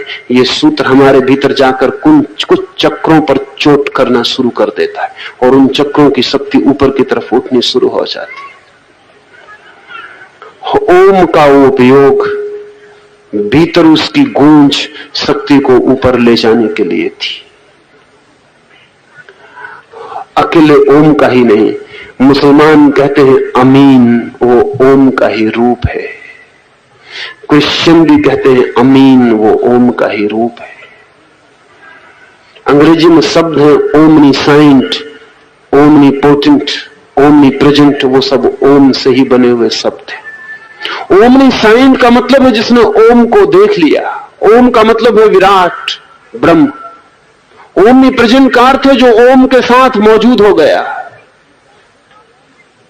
ओमनीपोटेंट का अर्थ है जो ओम की तरह शक्तिशाली हो गया, जो परमात्मा के बराबर शक्ति बीज से भर गया। अब ये जो ओम शब्द है, इसमें ए यू एम आ उ मा मूल ध्वनियां हैं। ये ध्वनियां अगर व्यवस्था से गुंजाई जाएं तो ऊर्जा को ऊपर ले जाने लगती है। इससे उल्टी ध्वनियां भी हैं, जो चोट की जाए तो ऊर्जा नीचे जाने लगती है। आज अमेरिका में जाज है, ट्विस्ट है और शेक है और जमाने भर के नृत्य हैं। उन सब की ध्वनि लहरी, उन सब की रिदम सेक्स ऊर्जा को नीचे तरफ ले जाने वाली है। इसलिए अगर आप ट्विस्ट देख रहे हैं तो थोड़ी देर बाद आप पाएंगे कि आपके भीतर ट्विस्ट होना शुरू हो गया। आपके भीतर कोई शक्ति डमाडोल होने लगी। आधुनिक जगत में विकसित सभी नृत्य और सभी संगीत की व्यवस्थाएं मनुष्य के काम का शोषण। इसलिए आहार का मतलब बड़ा है। जो भोजन हम ले रहे हैं उसके परिणाम होंगे ही, उसके परिणाम से हम बच नहीं सकते, क्योंकि हमारा पूरा का पूरा जो यंत्र है वो साइको केमिकल है। उसमें पीछे मन है तो नीचे रसायन है और रसायन पूरे वक्त काम कर रही है। केमिस्ट्री हमारे पूरे शरीर में पूरे वक्त काम कर रही है। हम क्या खाते हैं, क्या पीते हैं, उसके परिणाम होंगे। भोजन में ऐसे भोजन हैं जो मनुष्य को ज्यादा कामुक बनाए। मधुमक्खियों के छत्ते में एक खास तरह की जेली होती। तो मधुमक्खियों के बाबत आपको शायद थोड़ा पता हो कि मधुमक्खियों में एक ही रानी मक्खी होती है जो बच्चे पैदा करती, और बाकी सारी मधुमक्खियां, स्त्री मादा मधुमक्खियां, सिर्फ मजदूर का काम करती। उनकी जिंदगी में सेक्स जैसी कोई चीज नहीं होती। फेबरे जिसने इन सब का मधुमक्खियों का विराट गहन अध्ययन किया, वो बड़ी हैरानी में पड़ा कि लाखों मधुमक्खियों की जिंदगी में कोई सेक्स क्यों नहीं होता। आखिर वो भी मादा है, उनकी जिंदगी में भी सेक्स का यंत्र पूरा है, लेकिन फिर भी सेक्स नहीं है। बात क्या है? तो बड़ी उसे हैरानी का जो नतीजा निकला वो ये कि मधुमक्खियां खास तरह की जेली इकट्ठी करती हैं जो सिर्फ मादा रानी ही खाती है। बाकी सब मधुमक्खियों को सिर्फ 3 दिन के लिए जन्म के बाद वो खाने को मिलती है, उसके बाद खाने को नहीं मिलती। वो जेली में ही सारा राज। इसलिए उस जेली को रिजुविनेशन के लिए कई पागलों ने प्रयोग किया कि आदमी को भी उसकी गोली बना के खिला दी जाए तो शायद बूढ़ा आदमी जवान हो जाए। उस जेली से बहुत सी क्रीम भी लोगों ने बनाई और लाखों स्त्रियों ने अपने चेहरों पर पोती कि शायद उस जेली से सौंदर्य प्रकट हो जाए। वो जेली विशेष विटामिन लिए हुए है जो अति कामुकता पैदा कर देती है। तो वो जो रानी मधुमक्खी है उसकी कामुकता का हिसाब लगाना मुश्किल। वो 2000 अंडे रोज देती और देती ही चली जाती है। वो लाखों अंडे एक ही, करोड़ों अंडे एक ही मादा पैदा कर देती। इतनी सेक्स एक्टिविटी उसके भीतर पैदा हो जाती। और अब तो हम जानते हैं, हार्मोन्स की खोज ने बहुत साफ कर दिया है कि अगर एक पुरुष को भी स्त्री हार्मोन्स के इंजेक्शन दे दिए जाएं तो उसका शरीर पुरुष का न रह के थोड़े दिनों में स्त्री का हो जाए। अगर एक स्त्री शरीर को पुरुष इंजेक्शन दे दिए जाएं तो उसका शरीर थोड़े दिनों में स्त्री का न रह के पुरुष का हो जाएगा। 45-50 साल के बाद आमतौर से कुछ स्त्रियों को मुंह छानी शुरू हो जाती है। उसका कुल कारण इतना है, स्त्री हार्मोन कम हो गए और शरीर में पड़े हुए पुरुष हार्मोन प्रभावी होने लगे, इसलिए मुंह छानी शुरू हो जाएगी। स्त्रियों की आवाज 50 साल के बाद पुरुषों से मेल खाने लगेगी। उसका कुल कारण इतना है कि पुरुष हार्मोन स्त्री हार्मोन का अनुपात टूट गया, स्त्री हार्मोन कम हो गए, पुरुष हार्मोन अनुपात में ज्यादा हो गए, तो आवाज में बदलाहट हो जाएगी। ये सारा केमिकल मामला है। हम जो भोजन ले रहे हैं उस पर बहुत कुछ निर्भर है, हम कैसा भोजन ले रहे हैं। इस भोजन में यदि मादक तत्व है, इस भोजन में यदि मूर्छा लाने वाले तत्व हैं, तो वे शरीर ऊर्जा को, काम ऊर्जा को नीचे की तरफ प्रवाहित करेंगे। इस भोजन में अगर उत्तेजक स्टिमुलेंट से, एक्टिवाइजर से, तो वे शरीर की और काम ऊर्जा को नीचे की तरफ प्रवाहित करेंगे। अगर इस भोजन में ट्रैंक्विलाइजर से, अगर इस भोजन में सामक तत्व हैं जो कि मन को शांत करते हैं, उत्तेजित नहीं करते हैं, तो वे ऊर्जा को ऊपर की तरफ ले जाने में सहयोगी होंगे। अब ये तो बहुत बड़ी बात है, लेकिन सिद्धांत की बात ख्याल में ली जा सकती है। जो तत्व उत्तेजना देते हो, जो तत्व मूर्छा देते हो, मादकता देते हो, जो तत्व शरीर को भारी कर देते हो, मन को बोझिल कर देते हो, उस तरह के भोजन से निरंतर बचना चाहिए। भोजन ऐसा होना चाहिए जो शरीर को भारी ना कर जाए, भोजन ऐसा होना चाहिए जो शरीर को उत्तेजित ना कर जाए, भोजन ऐसा होना चाहिए जो शरीर को मादकता ना दे, मूर्छा ना दे, तंद्रा और निद्रा लाने वाला ना बने। तो ऐसा भोजन साधक के लिए सहयोगी होता है और उसके ऊपर की यात्रा का रास्ता बन जाता है। अगर इससे विपरीत भोजन है तो साधक की यात्रा कठिन हो जाती है। ऐसा नहीं कि नहीं हो सकती, हो सकती है, लेकिन व्यर्थ की कठिनाइयां पैदा हो जाती हैं। गलत भोजन करके भी साधक ऊपर की तरफ जा सकता है, लेकिन व्यर्थ की कठिनाइयां पैदा हो जाती हैं। और जब मैंने आहार की पूरी बात कही तो इसको भी ध्यान में ले लेना जरूरी है। जो साधक है, जो अपनी काम ऊर्जा को ऊपर ले जाना चाहता है, वो सभी कुछ नहीं पढ़ेगा, वो सभी कुछ नहीं देखेगा, वो सभी कुछ नहीं सुनेगा। वो इस बात का विचार करके सुनेगा कि जो संगीत उत्तेजित करता है वो व्यर्थ है, जो संगीत शांत करता है वो सार्थक है। वो ऐसे दृश्य नहीं देखेगा जो उत्तेजना से भर देते हैं। अब आपने देखा होगा, फिल्म भी अगर आप देख रहे हैं तो वैसी ही फिल्में ज्यादा देखी जाती हैं जो थ्रिलिंग, जो उत्तेजक है, जिनमें आपके रोए खड़े हो जाएं, रोंगटे खड़े हो जाएं, जो रोमांचकारी हैं। इसलिए फिल्म का एडवर्टाइज करने वाला अपनी फिल्म के एडवर्टाइज करने के लिए लिखेगा कि ऐसी रोमांचक फिल्म कभी नहीं बनी, आपके रोंगटे खड़े हो जाएं। लेकिन जिस फिल्म में आपके रोंगटे खड़े हो रहे हैं, आप गलत आहार कर रहे हैं। वो उत्तेजक है, डिटेक्टिव है, हत्या है, खून है, वो सब का सब आपको उत्तेजना से बढ़ रहा है। अगर फिल्म को देखते वक्त फिल्म ना देखें, आप किसी दिन कोने में खड़े हो जाएं और लोगों को देखें, फिल्म मत देखें, तो आपको पता चल जाएगा कौन सी चीज उत्तेजित करती है। जब उत्तेजना का चित्र आएगा, सारे लोग अपनी कुर्सियां छोड़ के रीढ़ को सीधा कर लेंगे, सांसें उनकी ठहर जाएंगी कि पता नहीं सांस के लेने में कोई चीज चूक ना जाए। वे थिर हो जाएंगे बिल्कुल, और जब उत्तेजक चित्र चला जाएगा, वे वापस अपनी कुर्सियों से टिक जाएंगे, फिर वो आराम से देखने लगेंगे। ये जितने बार किसी फिल्म में आदमी कुर्सी छोड़ के बैठ जाता है, उतनी ही उसकी सेक्स ऊर्जा को नीचे की तरफ जाने में सुविधा बनेगी। लेकिन हम रास्ते पर भी सब कुछ देख रहे हैं, बिना फिक्र किए कि सब कुछ देखना अनिवार्य नहीं है, ना उचित है। न सब कुछ देखना अनिवार्य है, ना उचित है। न सब कुछ पढ़ना अनिवार्य है, ना उचित है। व्यक्ति को प्रतिपल चुनाव करना चाहिए, वो वही भीतर ले जाए जो उसकी जिंदगी को ऊपर ले जाने वाला है। और अगर उसे जिंदगी को नीचे ही ले जाना हो, तब भी सोच समझ के ले जाए, फिर वही ले जाए जो नीचे ले जाने वाला है। लेकिन हमें कुछ पता नहीं, हम अंधों की तरह टटोलते रहते हैं, एक हाथ ऊपर भी मारते हैं, एक हाथ नीचे भी मारते हैं। सुबह चर्च भी हो आते हैं, सांझ फिल्म भी देख आते हैं। चर्च में चर्च की घंटी भी सुन लेते हैं, होटल में जाके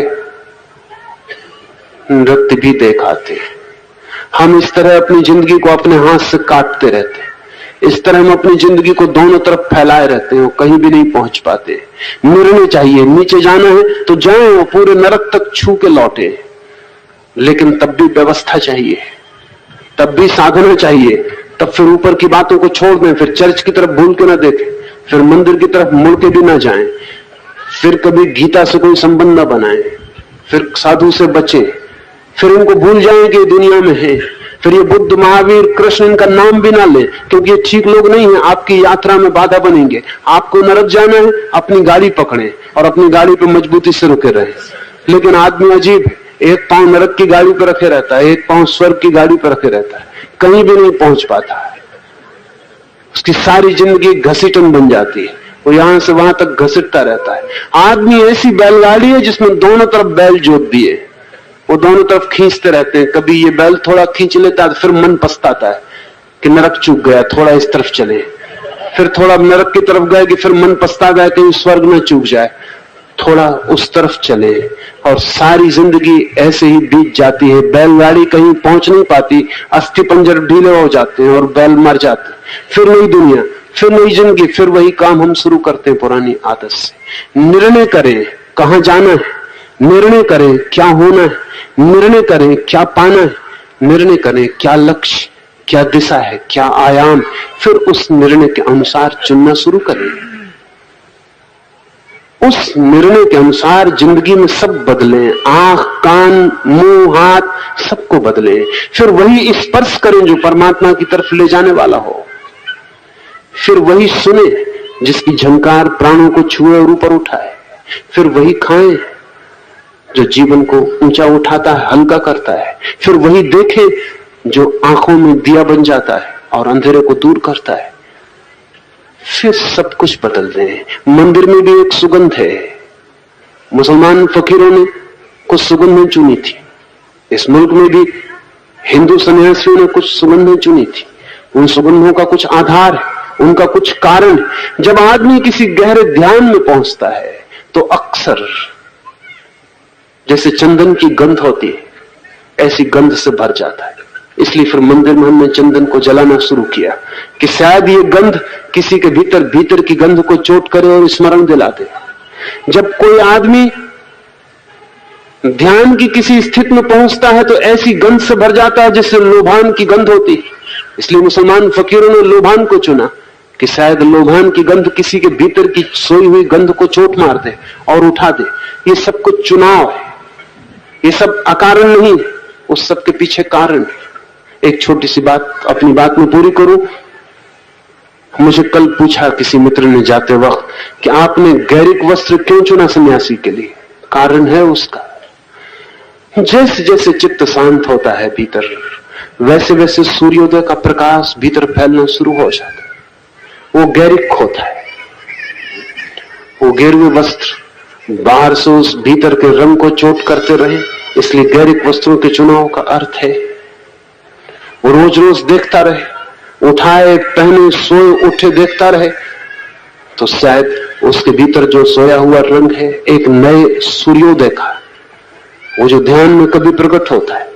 जैसे भी सूरज नहीं जगा और सुबह की लालिमा फैल गई, सारी प्राची लाल हो गई, अभी सूरज नहीं आया, सिर्फ प्राची लाल हो गई और पक्षी गीत गाने लगे और सुबह की ठंडी हवाएं बाहर फैल गई। ठीक वैसा ही कभी ध्यान के किसी क्षण में भीतर भी होता है।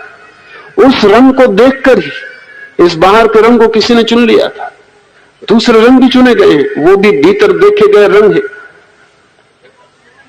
वो भी भीतर देखे गए रंग है, उनके चुनाव में भी कारण है। मुसलमान फकीरों ने हरा रंग चुन लिया था क्योंकि भीतर वो रंग भी देखा जाता है। बुद्ध के साधकों ने पीला रंग चुन लिया था, वो रंग भी भीतर देखा जाता है। थियोसॉफिकल सोसाइटी कभी एक रंग के लिए सारी दुनिया के बाजारों में खोज की थी, एक नीले रंग के लिए। कर्नल अलकाट को एक रंग ध्यान में दिखाई पड़ा था और उस रंग के लिए सारी दुनिया के बाजारों में खोजने के लिए आदमी भेजे गए थे, क्योंकि अलकाट का कहना था उसी रंग का उपयोग करना है साधक के लिए। बड़ी मुश्किल हुई, वर्षों खोज हुई, ठीक रंग नहीं मिलता था, बहुत नीले के शेड मिलते थे, लेकिन कल अलकाट कह देता कि ये वो रंग नहीं। आखिर 2-3 साल के बाद इटली के एक बाजार में कहीं वो रंग मिला और तब अलकाट ने कहा कि ठीक, अब वो रंग मिल गया जो मैंने देखा था, ये रंग काम करेगा। उस रंग को देखने से वो भीतर जो अलकाट को रंग दिखा था, दूसरे व्यक्ति के भीतर भी झंकार पैदा होती है और वो रंग जग सकता है। गैरिक रंग सूर्योदय का रंग है और भीतर जब प्राणों का उदय होता है तो वैसा रंग फैल जाता है। रंग भी, ध्वनि भी, गंध भी, स्वाद भी, स्पर्श भी, सबका चुनाव करना होगा, तब ऊपर की यात्रा शुरू होती है। और हम सब कंफ्यूज्ड हैं क्योंकि हम सब अनर्गल असंगत चुनाव करते रहते हैं, अनेक तरह की नावों पर सवार हो जाते हैं, फिर जीवन टूटती है, जीवन नष्ट होता है, कहीं पहुंच नहीं पाता है। आज इतना ही, शेष कल।